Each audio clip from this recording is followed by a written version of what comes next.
చూడు చూడు మా చెల్లి రైతుల గురించి ఎంత చాలా చక్కగా చెప్తుందో వాళ్ళ బాధ అర్థమైంది చెల్లికి. అంతే కదన్నా!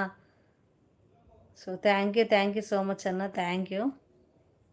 సంతోషంగా ఉండాలి కానీ బాధలో ఉన్నారు కొంతమంది రైతన్నలు. అవునన్నా, ఇప్పుడు చేతులకి ఖర్చులు గూడా లేవు.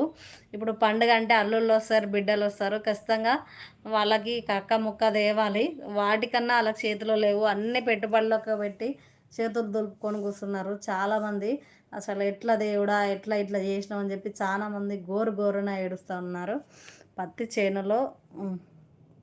రైతులైతే చాలా నష్టపోతున్నారు కదా చెల్లి. అవునన్నా, అవును. చాలా నష్టపోతున్నారు నిజంగా. భూమికి పచ్చాని రంగేసినట్టు అమ్మలా పంట సేలు మొలవాలి ఓయమ్మలాలో అమ్మలా ఆలి పుస్తెలమ్ముకొని అప్పు తీర్చుకుంటేమో అమ్మలా వల వల వల ఏడ్చుకుంటూ వలసెళ్ళిపోతిమో కదా! సో, ప్రతి ఒక్క రైతన్న గోరు నేను పాడిన దాంట్లో అర్థమైతది. సో, ఆలి పుస్తెలు అమ్ముకొని అప్పు తీర్చుకుంటేమో. సో, పెట్టే పెట్టుబడులకు అప్పు తెచ్చి, ఆ అప్పు కాస్త మిత్తిలు ఎక్కువయ్యి